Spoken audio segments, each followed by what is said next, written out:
Hello and welcome to the Handicapable Black Woman Throne Room.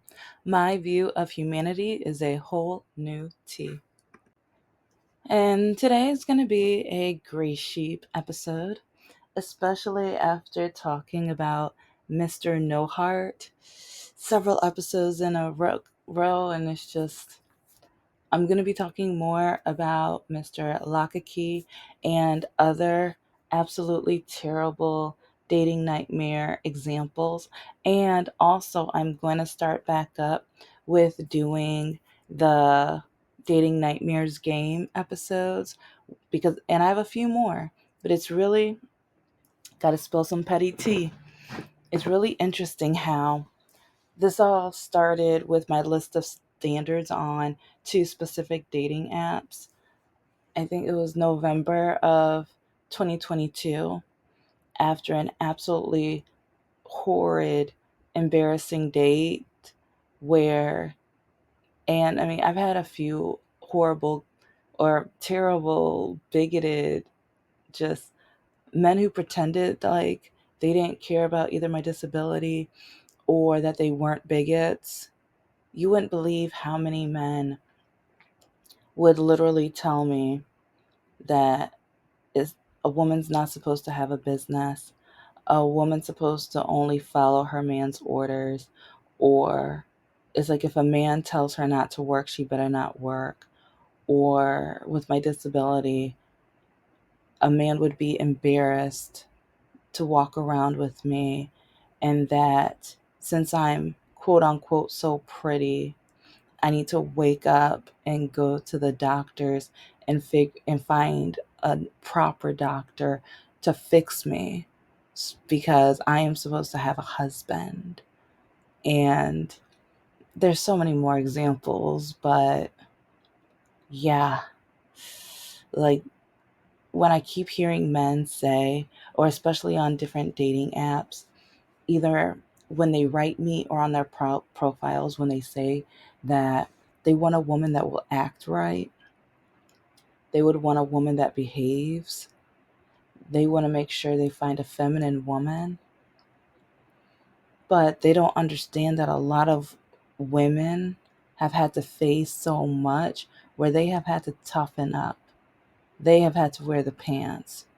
They have had to do the grunt work of working one, two, or more jobs at the same time. And if they have their kids, and a lot of men who are not capable of managing money. Like some men date women, then they work their jobs and they're terrible with their money management.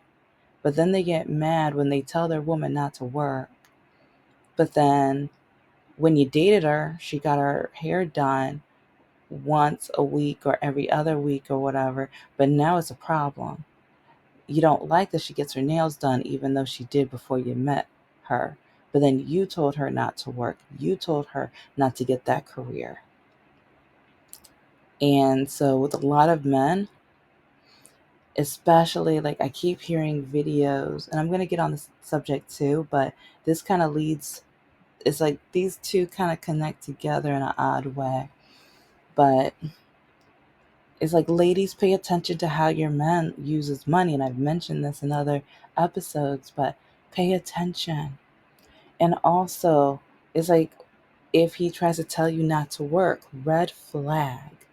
Especially if he tells you he doesn't want you to work and how many kids he wants you to have, and that he wants you to like like either house chores or other demands or like making his appointments, like doctor's appointments and everything.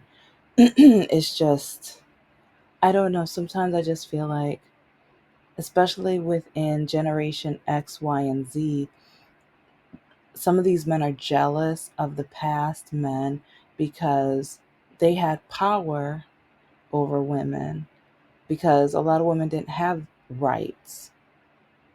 And especially now, some states are trying to make it harder to get divorced so women stay more trapped.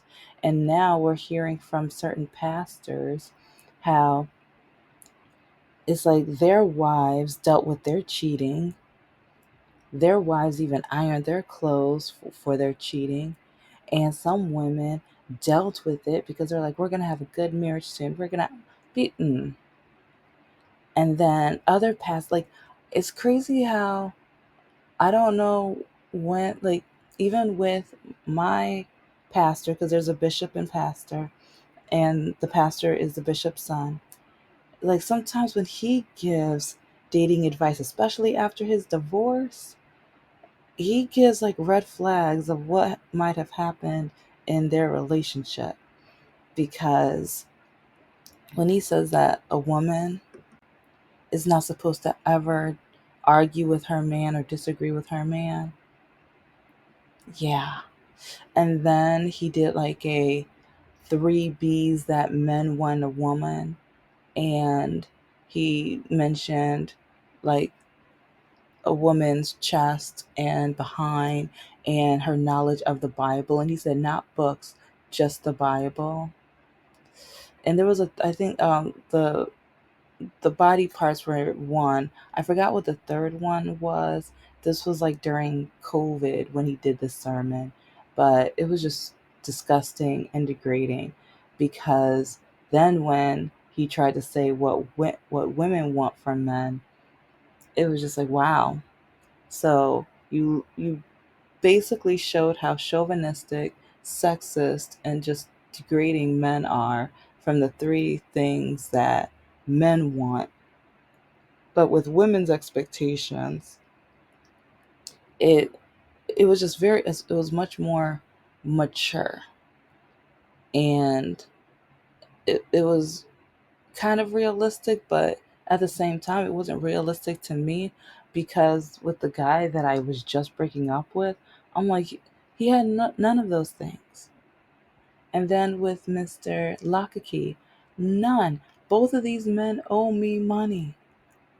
Both of these men, the only thing they worked hard at was not to pay me back what they know they owe me. Even to the point where Mr. Lakaki told his now wife, which after I broke up with him, he was looking me up and I had to block him on quite a few social medias. But he was looking up his middle school sweetheart, now his wife, at the same time. But, and it's like, and I've said this so many times, but you don't know the severity of, he was so determined not to pay me back. He not only lied to her when he found her, but then before he found her, and he was begging, he was like, he kept calling my phone at work. I like had to put it on silent, but then I would need my phone to call like some of the lawyers and stuff for the job I was working. And so sometimes I would just have to, I would try to text, please stop calling. I'm trying to make my money. It's like, I'm trying to work. I'm trying to survive. Like, leave me alone. And then he said, I'll only stop until you answer me. And it was to a point where I'm like, okay, it's like, because I'm every time I try to press type it, start typing in the number, he's calling. And some people are like, block the number. I already had to block. He had two or three phone numbers, and he owed me money. So it was to a point where I still needed to contact him, and like blocking, unblocking, block like that would, to me, that would just be, he's a grown man. And that's one thing a lot of these men have to realize. If you are a man, if you are of the age to be a man, act like a grown man. Because a lot of you can't do that. A lot of you refuse to do that. And you know what? I'm just going to stay on this topic. I have another episode I wrote. Like, this was supposed to be a gray sheep episode, but okay, we're going to do another dating nightmare because, yeah. So, when it comes to, or when I first like broke up with my ex, got back into the dating realm, I started seeing how awful men, like, I thought, okay, maybe it was just a couple guys, or the couple guys I dated. Maybe that's why it was just been a nightmare.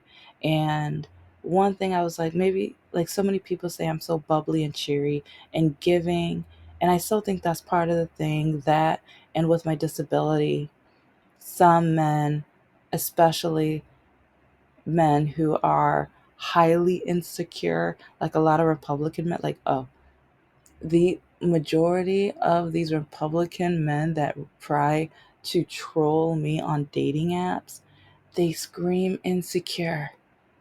Just like that brilliant researcher, that journalist who dated Republican men or alt right men for a year. I was like, I've said this before in another episode, but my, like, everything she was saying, if I laid out all of my messages to you, and then she would tell you the stories that she went through, you would be able to match them up like, yes, this, yeah, like, it's perfect. And that's one reason I would love to, like, if I could just send her all of the messages, like, here, if you want to turn these into stories, please let me know. It'll be my pleasure. And, but with my list of standards, my top one, because it would never work out, would be no no orange man supporters, no Republicans, no alt right, no MAGAs, not at all. No. And also, you have to have at least some investments. And so a lot of the Republican men hate that. But then it's crazy how either Black men would tell me that's only for white men or white people. But then the MAGA Republican men would tell me that I'm not good enough for a man like that, or who in the world do I think I am to try to expect that from a man? And it's just amusing and kind of idiotic at the same, because it's just like, what do you mean? And because when I was debating that Zach guy from Flint that mentioned, like, I think last week or the week before, when I mentioned, like, because he's full hardcore, like, Republican Trump supporter, everything like that or whatever. But it's crazy because I remember when I was mentioning minimum wage. I remember when I was mentioning the job market and how it's like for years everyone was telling people, go to college, get a great career. As long as you go to college, you'll be able to buy a house and all of these other things. But then, especially when you're a female and or person of color or black and or have a disability and or LGBTQ plus community, some jobs don't want you. And they will find any way and figure out a way to make sure they don't include you within their company or be able to hire you, especially if it's in a superior level of the company and things. And when it comes to dating and investing and things, like when I was bringing up minimum wage and investing, he was like, who the crap cares? Or he didn't say crap. He replaced that with the F word or whatever. But he told me, who cares about minimum wage? No one. And I kind of have a question for, like, when you worked at minimum wage, because I know I did when I worked at the zoo, it was $8 an hour. But anybody who has ever worked minimum wage, it's like, did you care? And also, if you're currently working minimum wage, do you care? It's like when McDonald's and a lot of the fast food chains were trying to fight for the minimum wage to be lifted, or the federal minimum wage. Did you care? Were you fighting for it, or did you not care? And how old were you? Because I know even some people in my family say that that's just a young job. You're not supposed to work that kind of job forever. It's like if you lift it up, they're just going to be so lazy to work that kind of job for the rest. And it's embarrassing for me to say this because part of me is just like, years ago, like especially before, like, generation X, Y, and Z, like during the boomer period and things, Some of them worked at restaurants. Some of them were hostesses and things, and they were able to marry young, and they didn't need their wife at, like, some of them leveled up career wise, but even with that starter like type of position, they were able to get married and start their families. It's nothing like today where majority of the relationships you need the husband and the wife. I repeat, the husband and the wife, or the boyfriend and the girlfriend. You need both people within the relationship, especially if you have children. But then back to what I said at the beginning, a lot of men want to tell women that they don't want them to work, or they want to control where they work because, yeah, Mr. Snodgrass. I haven't mentioned him in a while. It's been a few months. But yeah, remember, I, well, he told me either I had to quit promotional modeling or I chose him. And part of me was just like, why are you telling me to quit something? Especially when it's like I was finishing up. Yeah, I think I was still working on my first master's, but my first master's was teaching and training with technology. I was trying to get that master's because I wanted to go into the same type of promotional modeling agencies and try to apply to be a trainer. And I just kind of felt like I am at least trying to make sure I have as much experience, and especially like as if I can work more for more companies because it's independent contractor, but if I can have a variety of type of clients and also be able to see the different types of trainings that are within these companies, and then maybe I can see which styles are better than others, especially from my classes. And at one point, maybe I can start creating and working on my own platform of trainings so that I can be able to like have this as a full blown career. But no, he didn't care because he was just like, no, it's like you're going to be wearing tight clothes and men are going to hit on you and all. Like, I'm just like, if I'm dating you though, it's like if you're not secure enough to know that I'm not gonna cheat on you. And it's like that's what I'm saying with the whole insecurity. So many men are highly insecure, terribly insecure, to the point where it's just like, if you don't think I'm gonna be faithful to you, who do you think's going to be? And also, if you don't feel secure enough to know that I'm not gonna cheat on you, have you cheated on me? Have you, gone and done your own thing on me? Like, because, yeah, he was shocked that I chose my job and my master's over him. Oh, he was so upset. And he was a little petty too. I congratulate him with being petty because he was upset. He was emotional. Because I had a couple items, like I remember he told me to leave a couple things at his house so that the next time I was there, I wouldn't need to keep remembering to bring some items over or whatever. And I just remember, like, it was, yeah, we broke up right around my birthday too. So he was so nice that he put the items in a birthday bag. And I think he was upset because when he came up to the car door or whatever, it's like he was handing it to me, and I was just putting in the car seat. I started back the car and I was about to drive away, and he was like, "Oh, so you don't even want to talk about it yet?" He had like a little attitude, and I'm just like, "Talk about what? You're telling me it's over because I am going to continue being a promotional model. And two, this is going to help me with the career choice that I am working very hard to do.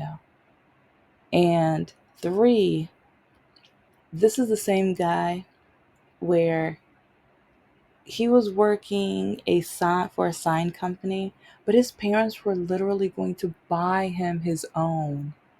His parents were going to buy him. Like, he didn't have to go to college. He didn't have to do, like, with the whole American dream. I wish it was true, because I went to college. I got my bachelor's with a double minor. Then I went and got my MA. Then I went back on my MBA. And I also, while getting my MA, I got my first certification. And after my second master's, I got two more certifications. So I have three certifications. And I'm always learning. I love going on like YouTube and looking up different things about small business, and like putting different certain things, well, long story, whatever, but I love learning. And it's just crazy how quite a few men, especially like a lot of men, have told me it's either going to be grad school or me, and or I date a guy and he loves bombs me, or he says that's cool or whatever, but then he doesn't want his family members to know about my education, or they tell me to either lie or downgrade it or something, or like that's happened quite a few times. Men, why are you so insecure?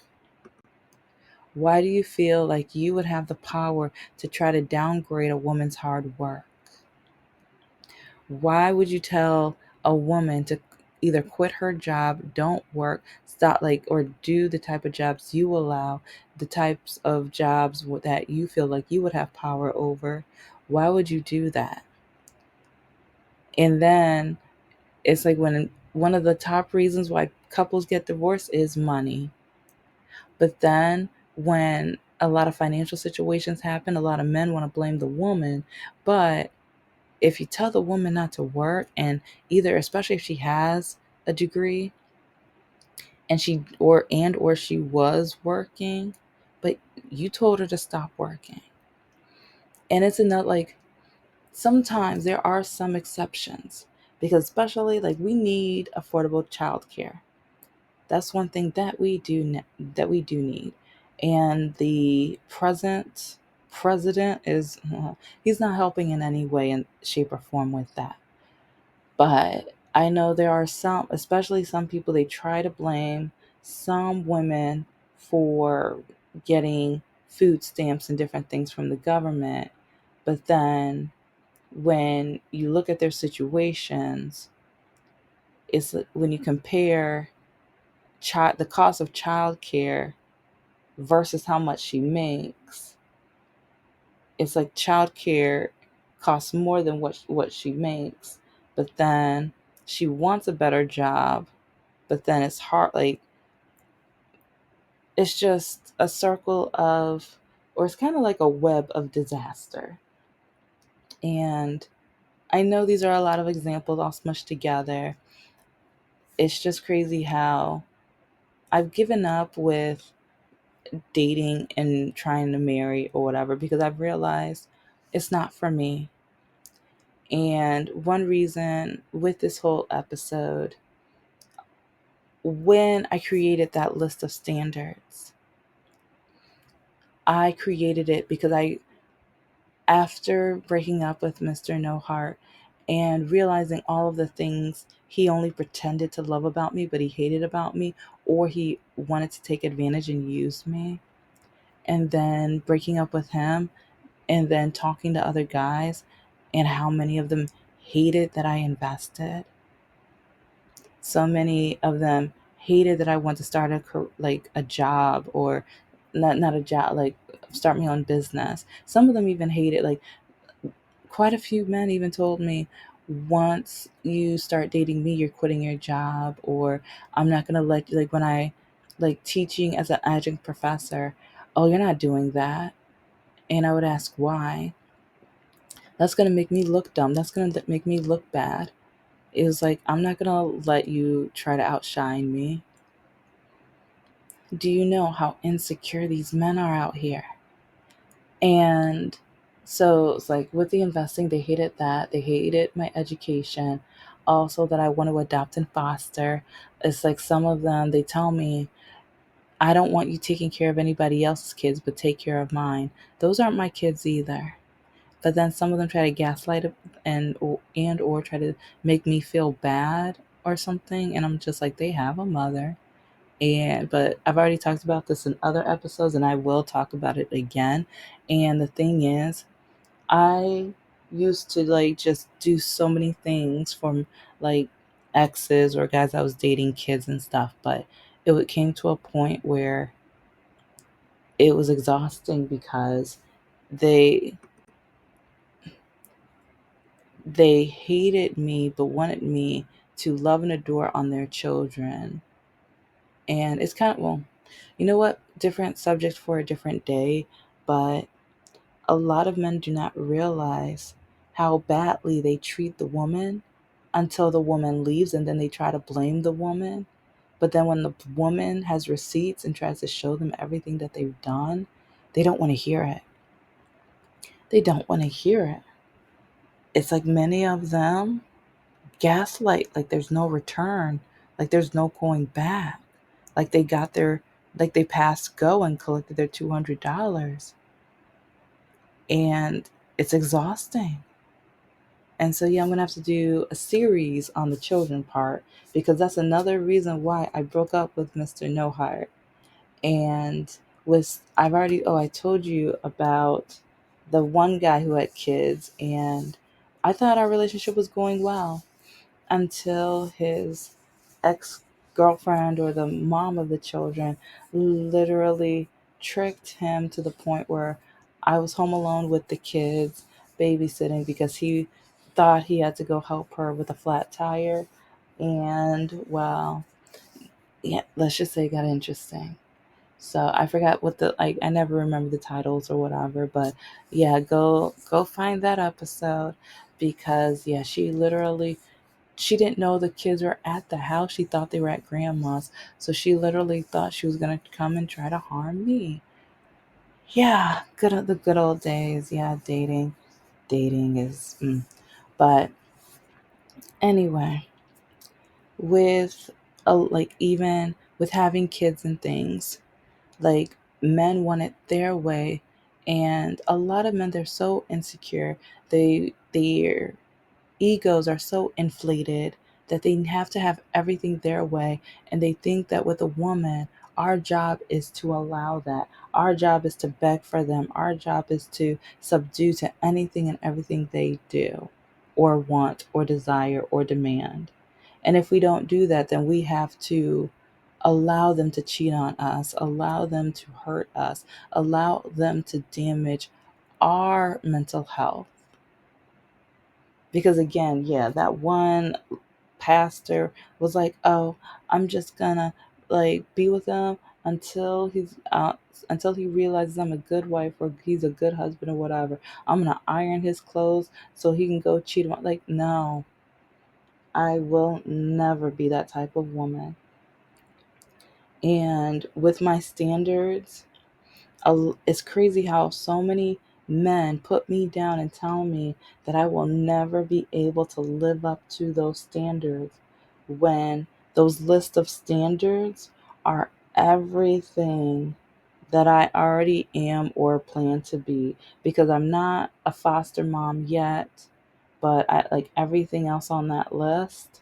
It's like I've never been to jail or prison. I am a proud Democrat, liberal, progressive, and let's see what else is on that list. I've invested and I bust my tush off for that. I started my own business, and that's not exactly on the list, but like like I said, it's like my education or education level is, and that is because so many men have threatened to break up with me or to not want anything to do with me because of my education level. And I think there's one more that I'm missing off the list, but those are the major ones. These men out here are so insecure. They need to get their lives together. So, men, grow up and figure yourselves out. Get a hobby, get an interest, do something. This is the Handicapable Black Woman Throne Room. I am a woman, I am of color, and I am handy capable. But most importantly, I am human and you're human too.